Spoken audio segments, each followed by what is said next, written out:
ଏହି ଭିଡ଼ିଓ ତୁମ ପାଇଁ। ଯଦି ତୁମେ ଥକି ପଡ଼ିଛ, ଯଦି ତୁମେ ହାରିବାକୁ ଭାବୁଛ, ଯଦି ସମସ୍ତେ କହୁଛନ୍ତି ତୁମ ଦ୍ୱାରା କିଛି ହେବନି, ତେବେ ଏହି 5 ମିନିଟ୍ ତୁମ ଜୀବନ ବଦଳାଇ ଦେବ। ଭିଡ଼ିଓ ସ୍କିପ୍ କରନି, କାରଣ ଶେଷରେ ଯେଉଁ କଥା କହିବି ସେଟା ତୁମ ରାତିରେ ନୀରବ ହେବାକୁ ଦେବନି। ଯଦି ଆପଣ ଆମ ଚ୍ୟାନେଲରେ ନୂଆ, ଚ୍ୟାନେଲକୁ ନିଶ୍ଚୟ ସବସ୍କ୍ରାଇବ୍ କରନ୍ତୁ ଆଉ ଭିଡ଼ିଓଟିକୁ ପୁରା ଦେଖନ୍ତୁ। ଆଜି ଏହି କାହାଣୀ ଗୋଟେ ଛୋଟ ଗାଁରୁ ଆରମ୍ଭ କରି ଗୋଟେ ପୁଅର ସଫଳତା ପର୍ଯ୍ୟନ୍ତ ଷ୍ଟୋରି। ନିଶ୍ଚୟ ଭିଡ଼ିଓଟିକୁ ପୁରା ଦେଖିବେ। କମେଣ୍ଟ ମାଧ୍ୟମରେ ଆମକୁ ନିଶ୍ଚୟ ଜଣାଇବେ ଭିଡ଼ିଓଟି କେମିତି ଲାଗିଲା। ଗୋଟେ ଛୋଟ ଗାଁ, ମାଟି ଘର, ଛିଣ୍ଡା ଚପଲ ଏବଂ ଗୋଟେ ପୁଅ, ତାର ନାଁ ଥିଲା ଆଦିତ୍ୟ। ସେ ପଢିବାକୁ ଚାହୁଁଥିଲା, କିନ୍ତୁ ପେଟରେ ଭୋକ ଥିଲା। ସେ ସ୍ୱପ୍ନ ଦେଖୁଥିଲା, କିନ୍ତୁ ଟଙ୍କା ନଥିଲା। ଲୋକେ କହୁଥିଲେ ଗରିବ ଘରର ପିଲା ବଡ଼ ହୋଇ କ'ଣ କରିବ? ଶିକ୍ଷକ କହୁଥିଲେ ତୁ ଆଗରେ ବସିଲେ କ'ଣ ହେବ? କିନ୍ତୁ ଆଦିତ୍ୟ ମନରେ ଗୋଟିଏ ଇଚ୍ଛା ଥିଲା। ରାତିରେ ସେ କାନ୍ଦୁଥିଲା, ଦିନରେ ହସୁଥିଲା। ମୁଁ କାହିଁକି ଏମିତି, ମୋ ସହିତ ଏମିତି କାହିଁକି ହେଉ? କିନ୍ତୁ ଗୋଟିଏ ଦିନ ଲାଇନ ତାକୁ ହଲାଇ ଦେଲା। ସମୟ ଖରାପ ଥାଏ, ଲୋକେ ନୁହେଁ।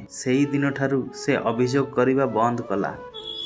ସକାଳ 4ଟା, ଲୋକେ ବୁଲୁଛନ୍ତି। ଆଦିତ୍ୟ ଉଠୁଛି, ମୋବାଇଲ ନୁହେଁ, ଇନଷ୍ଟାଗ୍ରାମ ନୁହେଁ, ସେ ପଢୁଛି, ସେ ଶିଖୁଛି। ମୁଁ ଆଜି ଯେତେ କଷ୍ଟ କରୁଛି, ଆଗାମୀ କାଲି ସେତେ ସହଜ ହେବ। ପରୀକ୍ଷାରେ ଫେଲ ହେଲା, ଚାକିରି ରିଜେକ୍ଟ, ସ୍ୱପ୍ନ ଭାଙ୍ଗିଗଲା। ସେ ରାତିରେ କହୁଥିଲା ଭଗବାନ ମତେ ଭାଙ୍ଗି ଦେଉଛ, କିନ୍ତୁ ଭିତରର ଶବ୍ଦ କହିଲା ତୁ ଏଯାଏଁ ଶେଷ ହୋଇନୁ। ସେ ପୁଣି ଉଠିଲା। ସେଇ ପୁଅ ଯାହାକୁ ଲୋକେ ଦେଖିଲେ ହସୁଥିଲେ, ସେଇ ଆଜି ଲୋକେ ତା ନାଁ ଖୋଜୁଛନ୍ତି। ସକ୍ସେସ ଶବ୍ଦ କହେନି, ସକ୍ସେସ ପ୍ରମାଣ ଦିଏ। ଯଦି ତୁମେ ଆଜି ହାରିଯାଅ, ତେବେ ତୁମ ସ୍ୱପ୍ନ କେବେ କ୍ଷମା କରିବନି। ଆଉ ଏଥର ହାରିବା ପାଇଁ ନୁହେଁ, ଜିତିବା ପାଇଁ। ଏଇ ଭିଡ଼ିଓ ଯଦି ତୁମ ହୃଦୟକୁ ଛୁଇଁଛି, ରେସ୍ ଅଫ୍ ଓଡ଼ିଆକୁ ସବସ୍କ୍ରାଇବ୍ କର, କାରଣ ତୁମ ଯୁଦ୍ଧ ଏଇଠାରୁ ଆରମ୍ଭ। ଏଇ ଭିଡ଼ିଓ କେବଳ ଗୋଟିଏ କାହାଣୀ ନୁହେଁ, ଏହା ସେଇ ସମସ୍ତ ଲୋକ ଜୀବନ ଯେଉଁମାନେ ହାରିବାକୁ ଭାବୁଛନ୍ତି। ଏହି 5 ମିନିଟ୍ ମୋଟିଭେସନ ଷ୍ଟୋରି ତୁମକୁ ଶିଖେଇବ ଗରିବୀ ସତ୍ତ୍ୱେ କେମିତି ଜିତିବା। ଯଦି ଏହି କାହାଣୀଟି ଆପଣମାନଙ୍କୁ ପସନ୍ଦ ଆସୁଛି, ତାହେଲେ ନିଶ୍ଚୟ ସବସ୍କ୍ରାଇବ୍ କରନ୍ତୁ। କମେଣ୍ଟ ମାଧ୍ୟମରେ ନିଶ୍ଚୟ ଜଣାନ୍ତୁ ଭିଡ଼ିଓଟି ଆପଣମାନଙ୍କୁ କେମିତି ଲାଗିଲା।